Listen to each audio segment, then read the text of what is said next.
This is Matthew McConaughey, Natalie Portman, James Patterson, Michael Ian Black, and you are listening to Five Questions with Dan Schawbel.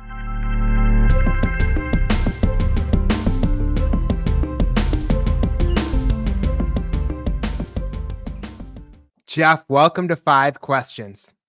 Thank you for having me. It's a pleasure to be here. What did you learn from your uncle as you started your career in show business? Uncle Monty. That's the one. Yeah, Monty Hall. Well, he opened the door for me. He knew how interested I was and how passionate I was about getting involved as a creative on the creative end. And he opened the door for me. And as soon as he did, I took off. And he said to me, "I love you, God bless," gave me a hug and said, "I'll see you in the hallways." I feel And like not all uncles are that nice that are willing to help. no, it was great. I mean, it was great. He just knew through family that I was really passionate about. I came from a family where grandparents and parents and aunts and uncles and everybody thought that all us boys should be doctors or lawyers. And Yes. so my grandfather and I had a little secret. He knew that I didn't want to be a doctor. He knew my passion for television, but he sort of never said anything. And my dad actually was my biggest supporter all the way through. He knew as well. So I had this secret with my grandfather and my father, and both of them wanted to just keep the women in their lives happy. So they let him believe that I was going to be a doctor lawyer. And I actually, when I graduated from high school, I got accepted to USC as a pre-med student. And after about halfway through the first semester, I said, "No, I'm not doing this. This isn't what I I want don't to do." blame you. Though I talked No, to so many actors like, Matthew McConaughey and many others that, start off trying to pursue a career as a lawyer or doctor just because, obviously maybe their family members yeah, were in those professions, or they thought that there was a lot of stability there, so it's maybe safer to do that than media and entertainment. But then they end up quitting and then pursuing it anyways. And there's typically like a trigger. Like for you, it's like, your uncle saw something in you that you seemed like you might have seen in yourself as well, but you needed the kind of the boost. yeah, But for them, it's for instance, McConaughey, like a classmate, was like, "Hey, you seem like you have acting chops." yeah, yeah. Well, So it's that nudge. I was interested. I was doing things in junior high school and senior high school on stage crew and drama clubs and all that kind of stuff. And Monty knew about what I wanted to do. And at one point in time, when I guess I either made it very apparent that it was time for him to help me do something. I don't know how it quite happened, but he was very kind and very generous. And like I said, he opened the door. And I started doing cue cards. That's where he opened the door for me. And I started doing cue cards and then moved on to associate directing and then moved on to directing and producing. There's definitely something about starting at the bottom and learning the ropes of different aspects and then growing above. There's so many people, you've probably heard this today, that want to go from intern to CEO in 2 months, right? And Yeah, and then right. if that happens though, and you're the CEO after 2 months, I mean, that probably won't happen. But if it did, you'd fail at that. And then what does that do to your reputation and whatnot? So I do like that you kind of started from the ground and kind of worked your way up. I think that, is a testament to where you ended up in your career. And what was the process of working with major acts to develop their shows like Whitney Houston, Michael Jackson, Frank Sinatra, and others? I just wanted to tell you one other thing, based on what you said. I wanted to start at the bottom, and Monty felt that cue cards was not at the very, very bottom. At the very bottom would have been being the page, getting audiences in and out of the studio. But I wanted to be on a stage.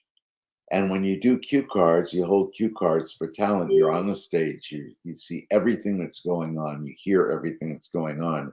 And that's how you start to learn. So, and then I was able to meet people and have the knowledge to move on. And then I started to move on. So I just wanted to say, you're absolutely right.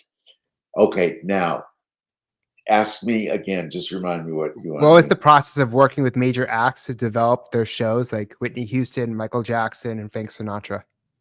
Let me take Michael Jackson as a good example because he and I were very friendly. I met him when I was doing cue cards. He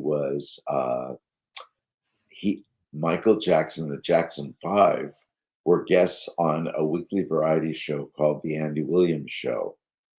It's on NBC, and Michael was probably 8 years old, I guess. And it was their first time, I think, on the show. And Michael saw me doing cue cards, and he was fascinated by everything, this little kid.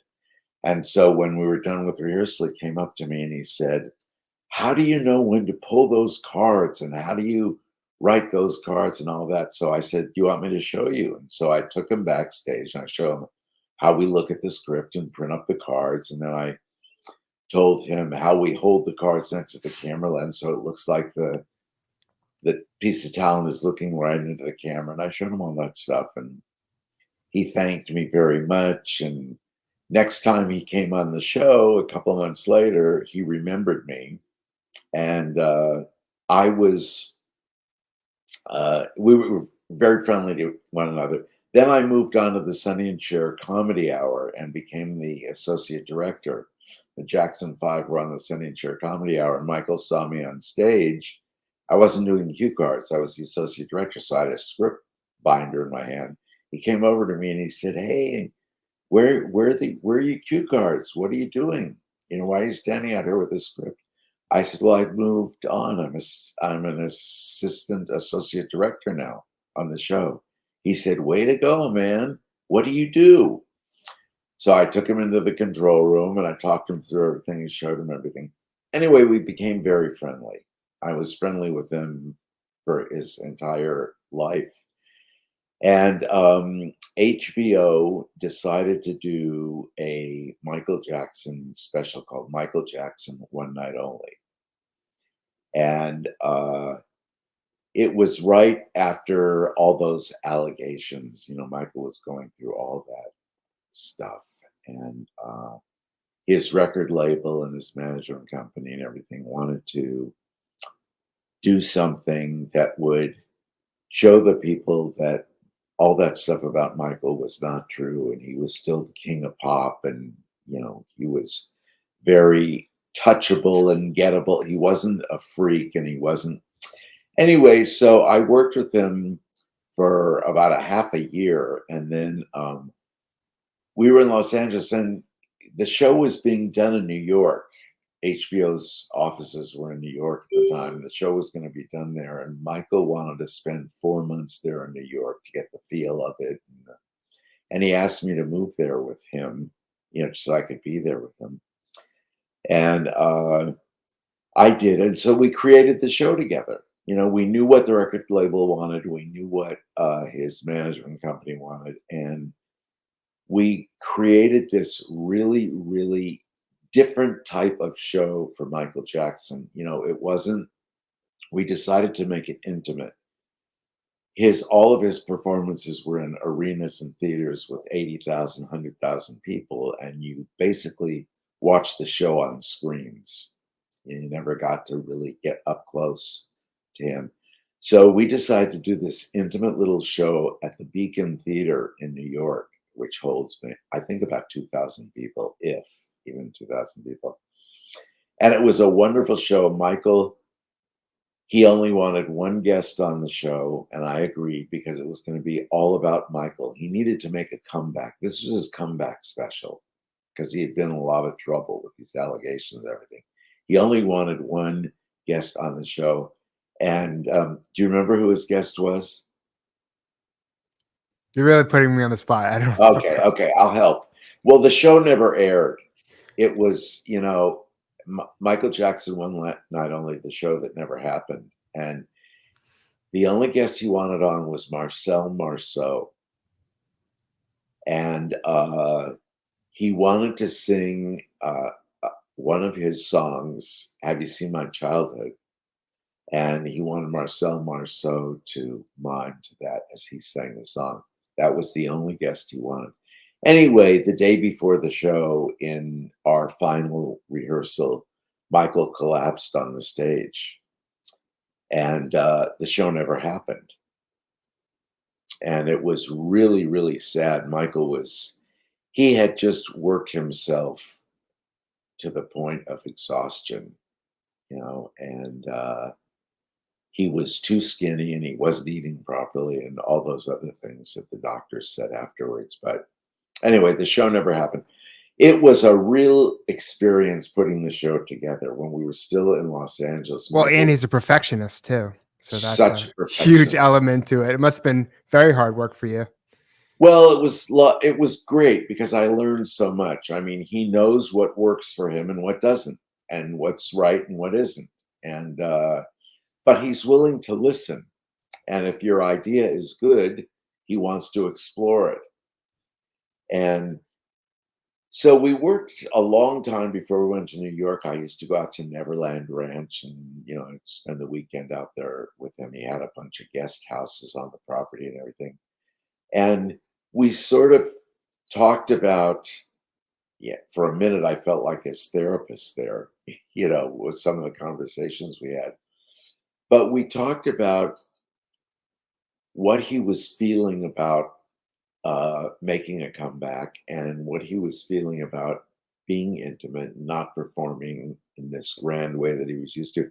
And it was a real challenge for me. I loved it, trying to create this brand new. Michael was the king of pop. He always wanted to remain the king of pop, but we wanted to show everybody the other side of Michael Jackson. And it was a fantastic experience. And when he collapsed and was taken away in the ambulance, and I had to tell the rest of the cast and the crew and everything that the show wasn't going to happen. As I was telling them, I just started crying. I was so devastated. We had worked so hard to make this thing so special. Michael was so into it, and I don't know, it just broke my heart. Anyway, it's a show that I'm sure to even be part of the process must have been, a once in a lifetime opportunity. Oh, absolutely. And each artist But you that still want work, the final product. If yeah, of everyone wants course, the final product, of and so course, other people can see it too. They would, to get that feedback and to yeah. showcase their work that they spent so much time doing. Each artist that you work with has a different way of working and a different idea about how to do things and all that. So it's a great experience. Frank Sinatra was one thing, Whitney Houston was one thing, Bette Midler was something else, and Cher, and It's a lot. And yeah. what would you say, like producing all of these shows, even way more than you just mentioned, like four, but there's way more than that. What do you say are the key elements of a show that are linked to high viewership and attention? Well, I think that first of all, when us producer directors do shows, we're either in a studio or we're in a theater or a venue somewhere. We're not doing the show for those people that are in that room. Yeah. We're doing the show for the millions of people, either in America or around the world, if it's a worldwide show. So, what I always do when I work with anybody and I think about viewership and everything is I always, as the director, put myself in the fifth row center of the theater or the studio or the venue or wherever it is. And I try and show the people at home what I am looking at, what I'd want to see.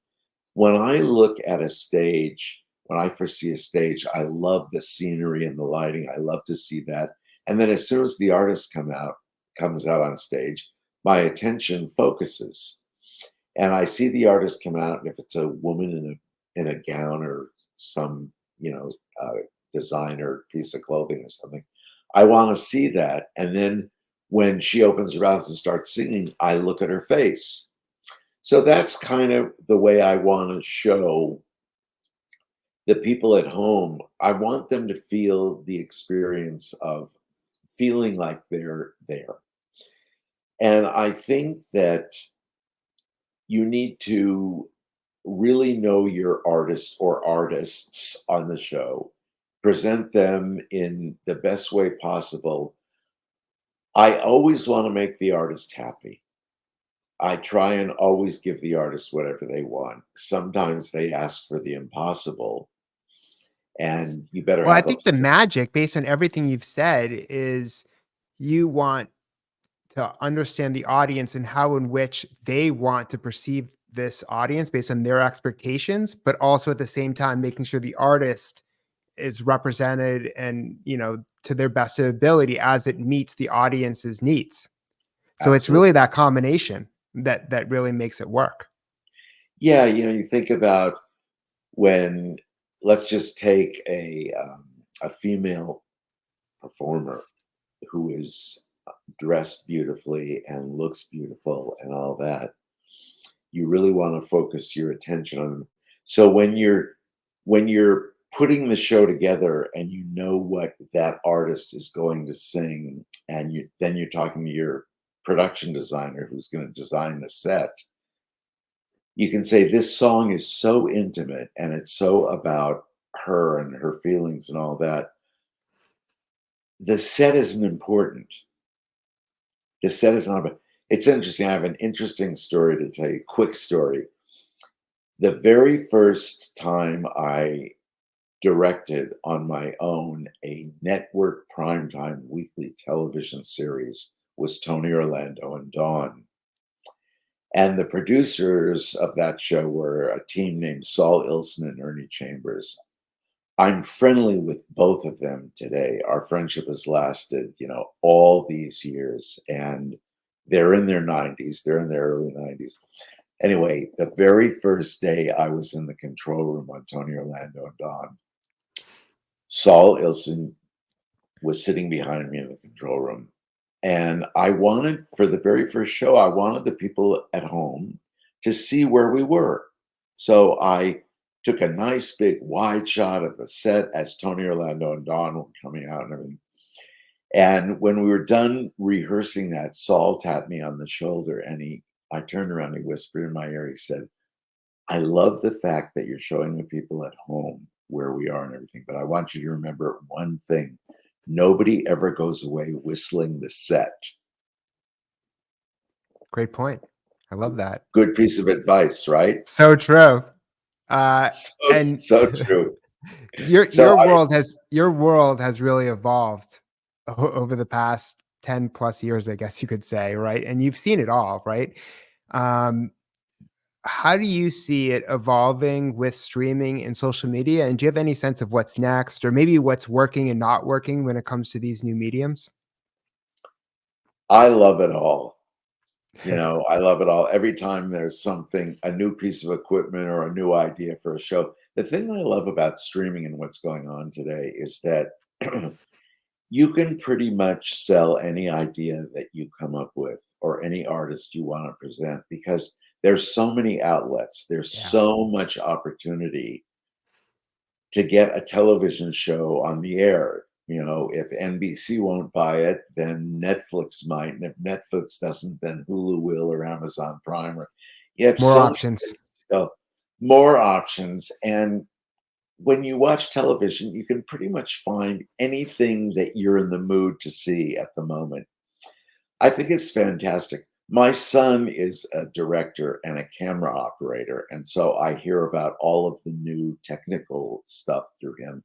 And I have lots of friends who are involved with all of these reality competition shows that are on the air now. And the opportunity that everybody has to try new things, to see if new things work. It's different in 2000 than it was in 1970s, late 60s. But in the late 60s and 70s, when I started, television was still in its infancy and we were all growing together. And so we could try new and different things. You know, and now I just find that in 2000, Yeah, 2023. It's sort of the same thing. Everybody's always trying something new and different. That's what I love about television. It's so immediate and it's always changing. There's always a new piece of equipment. There's always a new idea. There's always a new way of trying. Oh, screens. We can project things on screens and make people look 3D. It's fantastic. It's never ending. If you have a creative brain and you want to try stuff, you can make anything happen. Absolutely. And what's your best piece of career advice? Well, in my book, at the end of the book, you can read, I have 11 rules of the road. I said, everybody else has 10 rules, so I'll make 11. In my So, second book, I have 10 too. what? I have 10 in my second book, 10 pieces of advice. So Yeah. what's one of yours? Well, my 11 rules, number 1, number 5, and number 11 are all the same. And it's my most important rule, and that's be kind. Be kind. We're Simple but important.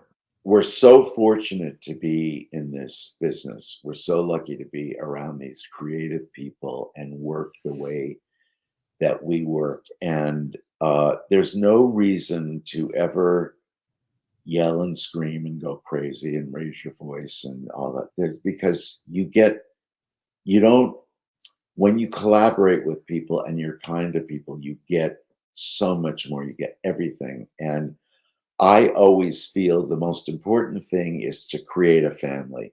When you're doing a show, create a family around you. Let everybody get involved. If somebody's got opinion about something, listen. And you know what? Sometimes people have better ideas than you do. And if somebody comes up with a better idea, a better way to do something, I'll thank them very much, give them credit for it. It's their idea. And if it makes the show better. So my advice is just, can I say shit? If you want. I was going to say, just have your shit together. Know the talent you're working with. Know the people that you've brought into your family. Be the leader. That's what you're hired to do. Be the leader. Know your stuff. And then be kind. Be kind to everybody. Well, that's great advice. And thank you so much for being on the show. It was my pleasure. I really enjoyed talking to you, and I hope you got out of this what you wanted, because I did.